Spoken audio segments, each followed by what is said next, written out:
Hey, good morning. Welcome to the Mary Griffith Show. It's Jim Dewey taking over the first half this morning. Appreciate Mary giving me this opportunity to promote something that I'm involved in, along with some great friends and people who have had faith in me to take on the role of Kris Kringle in A Miracle on 34th Street.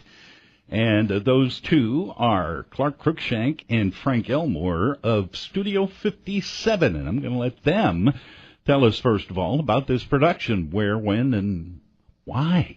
Well, Jim, first of all, we didn't think of anybody else for this role. No, there's no doubt. Even though you can tell that Jim has a wonderful voice and he's a wonderful actor, the price of admission is worth it because of the beard alone. He's been working on that the part. The beard has been carefully cultivated. The stash, especially. That's right. Yes. Frank, you want to say something about it? I would love to say something because it's Christmas, and we're going to just inundate Hannibal with Christmas for the next 2 weekends. It's Christmas and it's live. And it's live. That's and right. We're bringing back this wonderful movie, The Miracle on 34th Street, but we're not doing the movie. We're doing the radio program that they made of the movie 70 years ago. And we're bringing it back, and so we have a wonderful cast live where we'll be performing this and having a wonderful Christmas dinner buffet. And there's a very nice little restaurant on Main Street in Hannibal called Greater Days that's becoming known for its home-style cooking, Terry Bourret's pies especially. Yes. So that's where we're going to do this. We're going to have a Christmas buffet followed by a nice sing-along pre-show and a little ballerina, I believe. We just might have a snowflake ballerina with her ballerina. mother playing violin to Silent Night. It's not you, is it? No, I have nothing to do with Oh, this, thank you. except the tears. And then Different snowflake. Then we'll do Miracle on 34th Street. We did our own adaptation for this production. We kind of went back to the source. Many people don't know that this actually was a book first. So we went back to the book. There are some very charming things that weren't in the movie or the radio show that we put back in this one. So we're doing this on 2 consecutive Sundays, this coming Sunday the 10th and the following Sunday the 17th at 2 and 6 o'clock. We should give them that phone number. Yes, we do. You can call in and use a credit card and get your tickets ahead of time.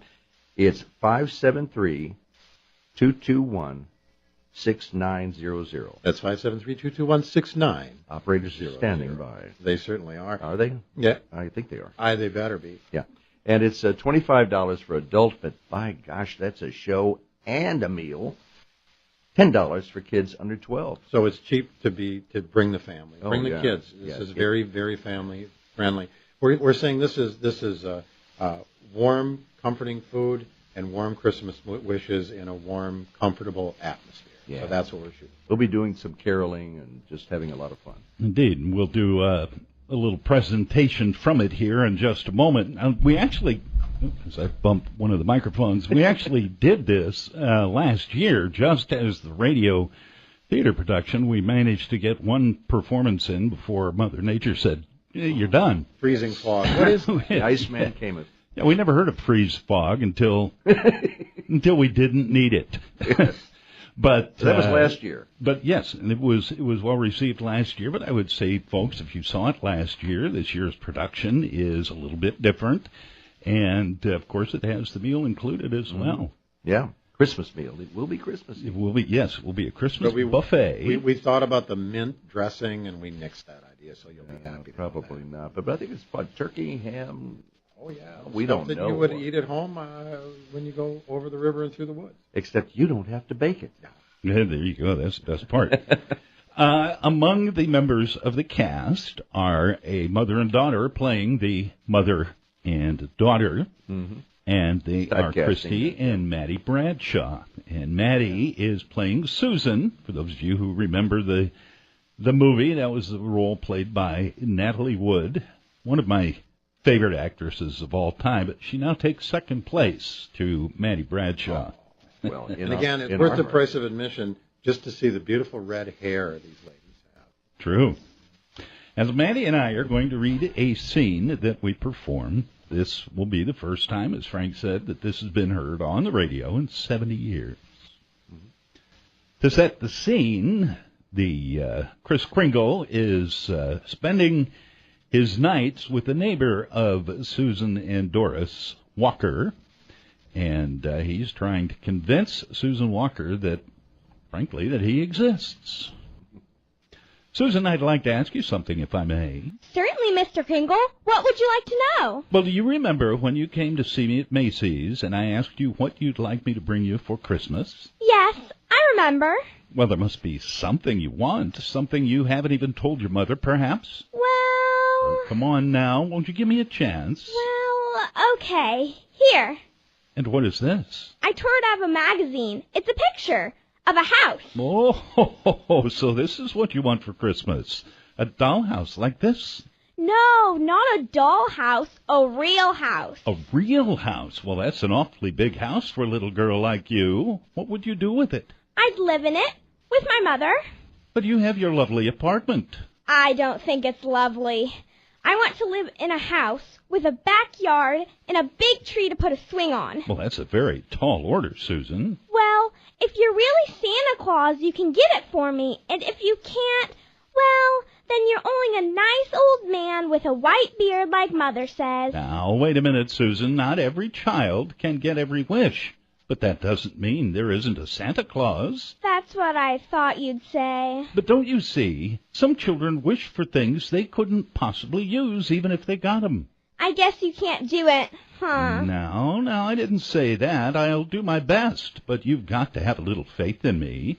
May I keep this picture? Sure, but if you can't give me the house, I want my picture back. All right, it's a deal. And now I want you to brush your teeth and get ready for bed and go to sleep so you can dream sweet dreams about houses and trees and swings. Will you do that for me? All right, it's a deal. Good night, little monkey. Good night, Mr. Kringle. Very nice. Thank you. Thank you. Gary is Thank you very much. applauding. Yes. She's a tough audience, too. But again, that's just a very small snippet of the Miracle on 34th Street that we will Tip be of the performing. iceberg. Yes. And just to kind of give you guys a little bit of a plug, this isn't going to be the only thing that you're going to be doing at Greater Days. No. We're going to do a whole series of these movie transcriptions. And we're calling it, because this is a cafe, and there will be food available at the counter if you want to eat while we see it, we're going to call it Diner Theater. Diner Theater, that's it. And it's we've been thinking about a Hollywood Live series for a while, and we have done some adaptations. Lux Radio Theater in the 40s, 50s, and 60s did hour-long adaptations of movies. I find them a little bit rushed, so I like to go back to the source. For instance, we're looking at Casablanca, celebrating its 75th anniversary. Yes, it is. And there was actually a play that movie was based on called Everybody Comes to Rick's, which has some wonderful stuff in it, too, that didn't make the movie. So we're going back to the source, and we're doing our own adaptations. And we're going to be bringing in some people from Quincy, too. We want to try to form this sort of radio company in the sister cities. And there's some wonderful performers here, certainly good people with scripts who can read a magical script, as we just heard today. Well, and the thing I appreciate about this is I didn't have to memorize it. That's right. We love that. That part of my brain is not working as well as it used to. It's a very economical production because we do have scripts, just as you would if you were a radio performer. So we don't memorize lines. We're very familiar with them, of course. We do look up from the scripts and interact with the audience because they, like Jim Waddell says, we realize you can see us. You can see us. Yes. So we do have costuming, and we do have some props and glasses and hats changes and that sort of thing to make it visually interesting as well. It'll look like a radio show, like we're broadcasting at the time. And who knows, down the line, as we saw today, we did the first 2 minutes, we may get on the radio. We'd love to do these things live on the radio. It'll look like a radio show, sound like a radio show, and it'll smell like Christmas. Ooh, that is true. You know, I wasn't even thinking about that part, but our very naturalistic theater. Yes. Terry was cooking during rehearsal the other night, and my stomach was grumbling the whole time. Oh, my God. Maybe we should think about sort of a smell-o-vision thing with these radios. We should add the smell of the season that we're working in. Casablanca? I don't know. Sure. Well, yeah, Casablanca would smell like a desert. Morocco? Probably not a good idea then. You put a sandbox at every table and... It already smell like Sidney Green Street. No, let's not. Tell us who the rest of the cast members are.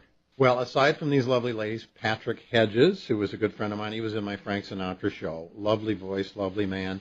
He is playing Fred, the love interest, maybe, of Doris Walker. Bob and Pat Yap, husband and wife acting team. Pat is playing Mrs. Macy. R.R.H. Macy is a woman. Bob is playing the great character part, Mr. Sawyer, the wannabe psychiatrist. We have also got this guy, Frank Elmore, that I found wandering around the streets, is playing a couple roles. How many roles am I playing? About 18. 18. How many hats do you have? I don't know. And my lovely wife is stage man. Did I miss somebody? I think you got us all. Your lovely wife. That's right. My Your lovely wife is playing the judge and the mom. She is the judge and several moms. And Emily Lennox is sort of redundant. Yeah. A lovely young actress who I've worked with several times. Yeah. Emily Lennox is playing 2 boys and 3 girls, I think. Yeah. She's playing all the kids that visit Santa at Macy's, and she's also playing the prosecutor's son. And, of course, the audience will be part of this because they're the crowd. We're going to be out in the audience part of this also. All right. We're going to take a quick time out. We'll come back and recap how folks can get tickets to see this production. These are a few of my favorite things. One of my favorite things, Julie Andrews singing, even though I tried to interrupt her here a second ago. Jim Dewey in for the first part of the Mary Griffith Show. It's 9:32, and the guests include Clark Cruikshank, Frank Elmore, who are the producers and directors of A Miracle on 34th Street, live presentation this Sunday and a week from this Sunday, the 10th and the 17th, at 2 and at 6 at Greater Days Restaurant. Now, if it's at a restaurant, that means it includes a meal, $25 for adults, $10 for children under 12.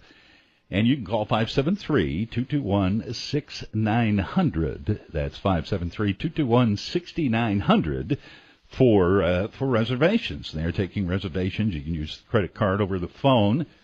And, in fact, while we were rehearsing the other night, we had a nice reservation, a family bringing Grandma for her 80th birthday, 11 folks coming to one of those productions. So seating is limited, of course, but still a few seats left, so get those reservations. Wanted to talk to, I mentioned Christy and Maddie Bradshaw. Of course, you heard Maddie here a second ago, but you two have done a lot of productions together. What's that been like? Well, I've always been interested in community theater and theater of any kind that I could be involved in, and I was hoping I'd have a child that was interested in it too so I could bring her along, and so far I've been really lucky. Indeed, very lucky. And Maddie, you and Clark were just talking. The two of you have done several shows together already. We've done 5 together. Wow. We did. We've done a few shows with Bluff City Theater, and actually 2 years ago we did It's a Wonderful Life, and both of the Bradshaws were in it as well, and Jim was in it. I got to play the bad guy in that one. Yeah. I enjoy that too. What a range. But anyway, this is coming up, and we've been working on it for a couple of months. As I mentioned, we did it last year, but we've refreshed it a little bit and really worked in to make this a really nice holiday production, one of many events going on in Hannibal throughout the Christmas holiday. We'll be talking actually Friday morning. I've got Paul Llewellyn will be on the show to talk about some of the other events that are happening in downtown Hannibal. But this kind of event, as I bump her microphone again, this kind of event is one of the things that's keeping downtown Hannibal vital, even when all the visitors are gone for the holidays. Yes, it is. As a matter of fact, we're calling this to ourselves, and now on the radio, A Miracle on Main Street. Miracle on Main Street. Because we're right downtown with all the people walking by and got a marquee out front. Oh, yeah, we're doing it up. You know, there's a line from this show that really sort of encapsulates what the whole thing is about, and that is, should I let you say it? Faith is believing when common sense tells you not to. Mm-hmm. That's the theme of Christmas. It's the theme of Christianity, I believe, too. And, of course, Santa Claus. You will believe Jim Dewey. No, they always believe me. I'm that voice of reason, I'm sure. But again, thank you, Mary, for giving us this time to to plug this show, and we'll keep in touch with the folks from Studio 57 about your next production, which will be coming up sometime after Christmas. We'll bring Casablanca back. There you go. Rick, hide me, please. Rick, you played it for her, you can play it for me. I'll play this commercial.